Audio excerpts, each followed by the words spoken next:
చూస్ country delight, live better. ఇప్పుడే country delight app ని download చేసుకోండి. పిల్లల్లో దగ్గు నివారణకు వాడే కోల్డ్ డ్రిప్ సిరప్ ను వాడొద్దని తెలంగాణ ప్రభుత్వం హెచ్చరికలు జారీ చేసింది. ఇప్పటికే మధ్యప్రదేశ్, రాజస్థాన్ లో ఈ సిరప్ వల్ల దాదాపు 11 మంది చిన్నారులు మృతి చెందారు. అందుకోసమే తెలంగాణ ప్రభుత్వం ఈ నిర్ణయం తీసుకుంది. అసలు ఈ సిరప్ ను ఎందుకు వాడొద్దు, మరి ఇన్ని రోజులుగా ఏ ప్రాబ్లమ్స్ లేవా, వీటన్నింటి మీద మనకు పూర్తి సమాచారం అందించేందుకు ప్రస్తుతం మనతో పాటు ఉన్నారు జూబ్లీహిల్స్ అపోలో హాస్పిటల్స్ నుంచి పీడియాట్రిషియన్ హెచ్ఓడి డాక్టర్ షర్మిల గారు. ఒకసారి ఆమెతో మాట్లాడి మరింత సమాచారం తెలుసుకుందాం.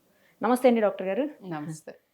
ఏంటండి కోల్డ్ డ్రిప్ సిరప్ని ఇన్ని రోజుల తర్వాత ఇప్పుడు ఎందుకు సడన్గా అసలు బ్యాన్ చేసేటువంటి సిచ్యుయేషన్? 11 మంది చిన్నారులు చనిపోయారు అంటున్నారు. మరి ఇన్ని రోజుల్లో లేనటువంటిది ఇప్పుడే ఎందుకు జరిగింది అసలు? ఇది ఒక పర్టికులర్ సిరప్, ఒక particular company. I don't think we should attach it to that. జనరల్గా ఇక్కడ జరిగిన విషయం అంటే యాజ్ ద ఫోరెన్సిక్ రిపోర్ట్స్ అవి రావటం and what ever information we have right now, ఇవన్నీ ప్రిలిమినరీ రిపోర్ట్స్, ఫైనల్ రిపోర్ట్స్ ఇంకా రావాల్సి ఉంది. సో వాటి ప్రకారంగా మనకి తెలిసిన వాటి గురించి if I have to tell you, ఇది ఫస్ట్ టైం జరగటం కాదు. That is the biggest thing. Okay. So ఎప్పుడు జరిగింది ఇంతకు ముందు అని అంటే ఇండియాలో ఇలా న్యూస్లోకి రావటం ఇది first time. But same thing 5 ఏళ్ల క్రితం ఇఫ్ ఐఎమ్ నాట్ మిస్టేకెన్ గాంబియాలో, ఆఫ్రికన్ కంట్రీస్లో మన దగ్గర నుంచి ఎక్స్పోర్ట్ అయ్యి వెళ్ళిన కాఫ్ సిరప్స్ మూలాన పిల్లలు మృతి చెంది వాటిని బ్యాన్ చేసి it was all over the media. Then probably మర్చిపోయి ఉంటారు చాలా మంది, బట్ నేను మెడికల్ పర్సన్ కాబట్టి నా మైండ్లో అది it burned, it's there still fresh. So cough syrups, ఈ పర్టికులర్ కాఫ్ సిరప్లోనే ఇలా జరిగే అవకాశం ఉందా, ఇంకో సిరప్లో అవకాశం లేదా, అసలు what is it, why is this happening? ఇది నా పేషెంట్స్ ఆల్రెడీ నాకు చాలా టకటక 100 మెసేజెస్ వచ్చేసినాయి and I talked already. So ఇప్పుడు ఇంకా వీఆర్ మోర్ క్లియర్. ఏంటి అని అంటే కాఫ్ సిరప్స్ అన్నిటిలోనూ మనం ఈ కాఫ్ తగ్గించేది లేదా కాఫ్ని ఈజ్ అవుట్ చేసే మాలిక్యూల్స్ ఉంటాయి. అవి ఫార్మకలాజికల్ యాక్టివిటీ ఉన్న కొన్ని మాలిక్యూల్స్. ఓకే. ఇవి కాకుండా వీటిని పట్టుకుని ఉంచడానికి, వీటిని ద్రవ పదార్థంలో ఉంచడానికి we need some solvents. Okay. Preservatives ఉంటాయి, సాల్వెంట్స్ ఉంటాయి, ఇవన్నీ ఉంటాయి. సో వాటిల్లో వాడే నార్మల్గా అప్రూవ్డ్ ఫర్ యూజ్ ఉన్నది ప్రొపిలిన్ గ్లైకాల్ అని ఒక సాల్వెంట్ ఉంటుంది. ఓకే. అది ఫార్మసీ ఇండస్ట్రీలో యూజ్ చేస్తారు, చేయటానికి పర్మిషన్స్ ఉంటాయి, ఏ మోతాదులో ఇవ్వాలి, ఇవన్నీ ఉంటాయి already. Okay. Okay.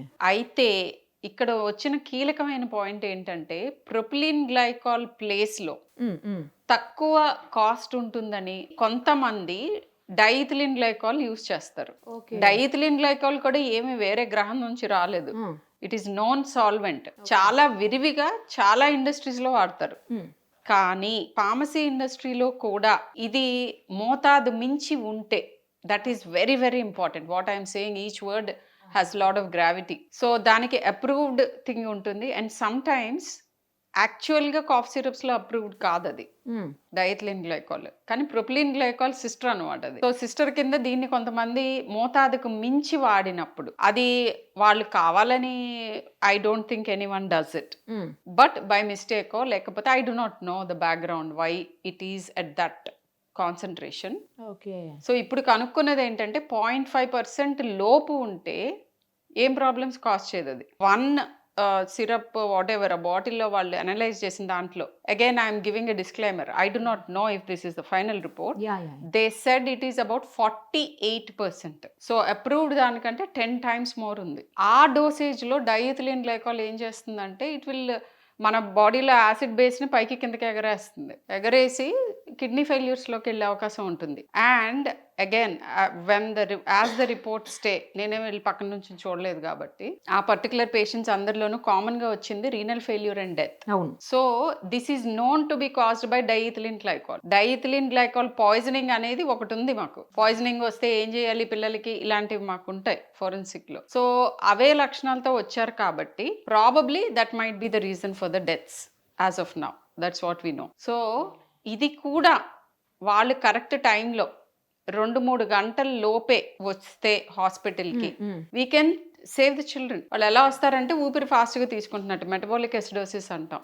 Okay. So ఆయాస పడుతున్నట్టుగా మన తెలిసిపోతుంది. యాసిడ్స్ అవన్నీ ఎక్కువైనప్పుడు మామూలుగా ఎసిడోసిస్లోకి వెళ్తారు అని అంటాం. సో ఏ కిడ్నీ జబ్బులో అయినా వెళ్ళొచ్చు, వేరే వాటిలో డీహైడ్రేట్ అయితే వెళ్ళొచ్చు. ఇన్ఫాక్ట్ డీహైడ్రేషన్ తీవ్రంగా ఉన్నప్పుడు అట్లానే ఉంటారు. సో అలా ఆ స్టేజ్లో కనుక పట్టుకుంటే మనం యాసిడ్ కరెక్షన్ చేస్తాం, సోడా బైకార్బ్ అవన్నీ ఇచ్చి. ఆహా, ఆహా. అలా కరెక్ట్ చేయగానే మన కిడ్నీస్ని కాపాడగలుగుతాం. పోనీ కాస్త కిడ్నీ హిట్ అయిన తర్వాత వచ్చినా కానీ డయాలసిస్ అవన్నీ చేసి కూడా కిడ్నీస్ని సేవ్ చేయొచ్చు. ఇంకా తీవ్రం అయ్యి కంప్లీట్గా కొలాప్స్ అయిపోయిన తర్వాత వస్తే we can't save the kids. ఇప్పుడు అదే జరిగిందండి ఈ కేసులో.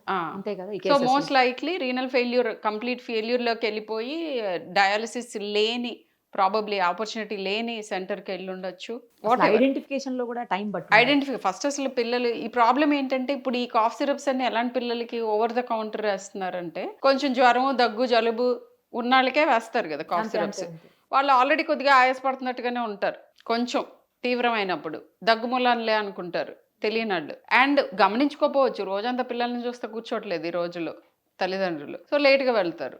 వెళ్ళిన తర్వాత ఇంకా మనకి అక్కడ టైం ఉండదు. నేను డయాగ్నోసిస్ చేసినా గానీ నువ్వు నిమిషాల మీద అన్ని కిందకి వెళ్ళిపోతా ఉంటాయి. So that is what must have happened. So again coming back to your question, probably it is like దీని అనలాగస్ గా చెప్పాలి అని అంటే ఫుడ్ అడల్టరేషన్ లాగా the syrup was adulterated kind of thing. It is not because దాంట్లో ఉన్న pharmacological మాలిక్యూల్లో తప్పేం లేదు. ఆ సిరప్ లో ఏవైతే ఉండాలో ఇంగ్రీడియంట్స్ అవే ఉన్నాయి, కానీ దాని సాల్వెంటో లేకపోతే దాని ఇంకొక భాగం అంటే దాన్ని ఫ్లూయిడ్గా చేసేది వాట్ ఎవర్, ఆ కెమికల్ ప్రాబబ్లీ మోతాదుకు మించి ఉండి ఉండవచ్చు is what we know as of now. ఇప్పుడు ఈ డ్రగ్ కనుక ఒకవేళ పెద్దవాళ్ళు తీసుకుంటే అడల్ట్లు అయితే ప్రాబ్లం అవ్వదు కదా. ఎందుకంటే చాలా మంచి క్వశ్చన్ అడిగారు.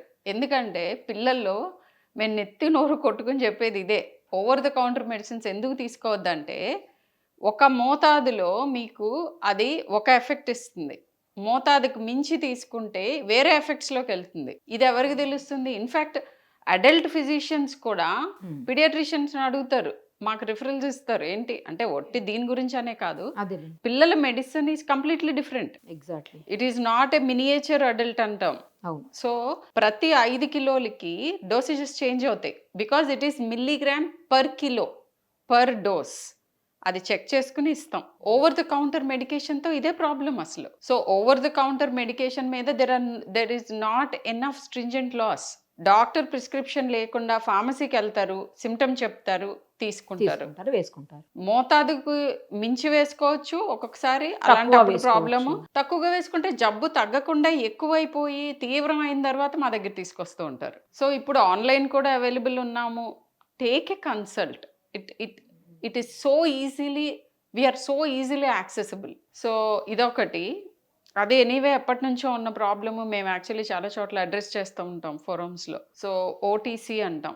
అండ్ ఇప్పుడు ఇంకొక ప్రాబ్లం, ఇప్పుడు అందరు నన్ను అడుగుతున్న క్వశ్చన్ ఏంటంటే, ఈ కాఫ్ సిరప్లో ఉన్న ఫార్మకలాజికల్ మాలిక్యూల్ ఇవ్వకూడదు ఇచ్చారా అని. అది కానే కాదు, అర్థమైంది, కానే కాదు. ఇప్పుడు డెక్స్ట్రోమెథార్ఫిన్ అనే నేమ్ ఎక్కువ వినిపిస్తోంది. తర్వాత యాంటీహిస్టమైన్స్, క్లోర్ఫెన్డ్రమిన్ గురించి కూడా there's a lot of discussion going on. So I wanted to clarify about that also. So below 2 years వాళ్ళకి కాఫ్ సిరప్స్ అసలు ఇవ్వకూడదు, అలా ఇచ్చారు కాబట్టి చనిపోయారు.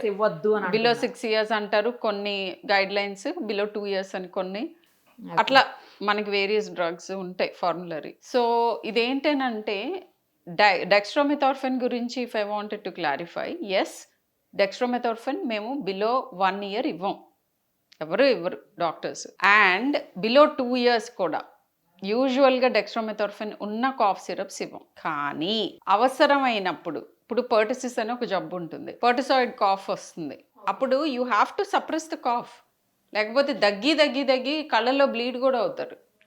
సో అట్లాంటి తీవ్రమైన దగ్గులు ఉంటాయి. అండ్ డెక్స్ట్రోమెథార్ఫిన్కి కొన్ని ఇండికేషన్స్ ఉన్నాయి, కొన్ని న్యూరలాజికల్ కండిషన్స్లో కూడా డెక్స్ట్రోమెథార్ఫిన్ వాడతాం. ఓకే.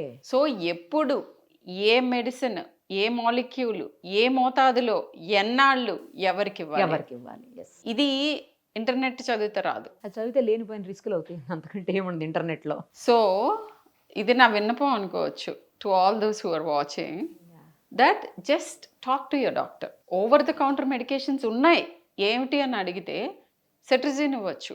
అది కూడా మీకు మోతాదు తెలియాలి. ఎందుకంటే యాంటీహిస్టమైన్స్ అన్నిటికీ కూడా కొద్దిగా నిద్ర వచ్చే కైండ్ ఆఫ్ డ్రౌజినెస్ వచ్చేది ఉంటుంది.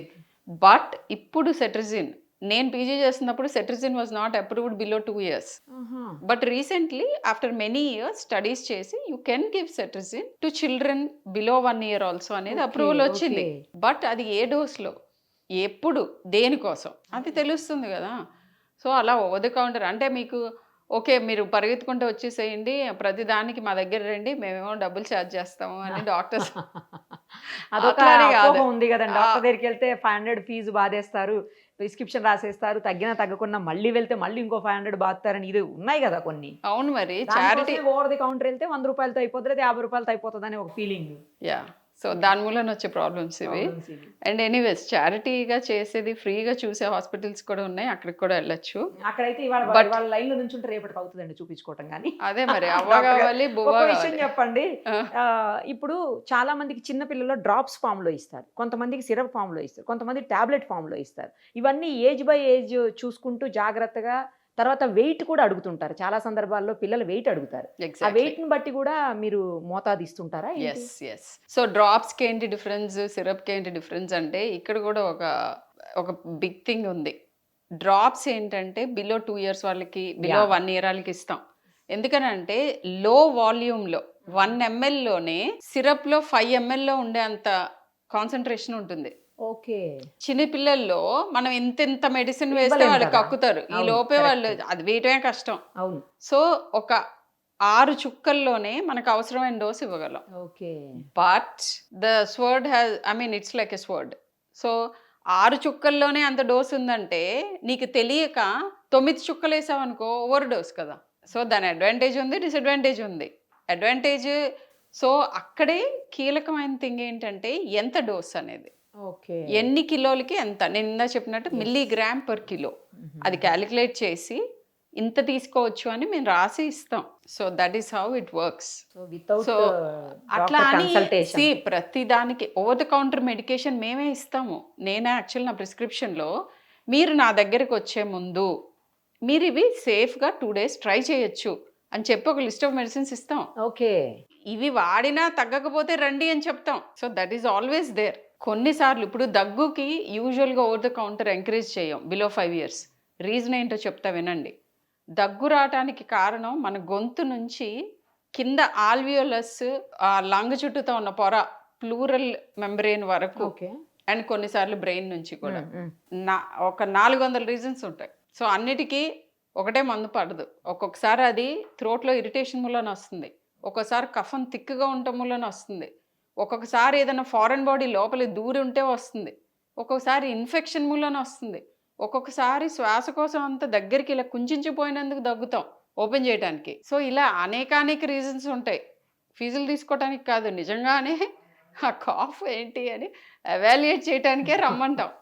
స్టెత్ అని ఒకటి ఉంది కదా, ఈ రోజుల్లో ఎక్కువ వాడట్లేదు, కానీ ఆ స్టెత్ పెట్టి చూస్తే కొన్ని తెలిసే ఉంటాయి. ఓకే. సో ఇవన్నీ మీరు ఇంట్లో చేసుకోలేరు కాబట్టి కాఫ్ అయితే అది కూడా ఫ్రీక్వెంట్గా ఉంటే, ఇన్ఫ్యాక్ట్ నేనైతే 6 నెలల లోపాలు ఇన్నిసార్లు తగ్గితే, 2 ఏళ్ల లోపాలు ఇన్నిసార్లు తగ్గితే అని కూడా ఇస్తాను వాళ్ళకి. Clear cut algorithm. సో మీకు అన్ని ఇన్స్ట్రక్షన్స్ ఇచ్చి మీ బాధలు కూడా మేము దృష్టిలో ఉంచుకునే ఇస్తాము ఇన్స్ట్రక్షన్స్. ఇప్పుడు మనకైతే బ్యాండ్ కదండి, ఇది యూజ్ చేయడానికి లేదు తెలంగాణలో. That particular label, I think they banned a particular batch. ఆ బ్యాచ్ ని as of now, as of now అంటే దేర్ ఇన్వెస్టిగేటింగ్ కదా. రైట్ డాక్టర్ గారు, thank you so much. Suman టీవీలో మీ పర్సనల్ అండ్ బిజినెస్ ప్రమోషన్స్ కోసం కింది నెంబర్కి కాంటాక్ట్ చేయండి.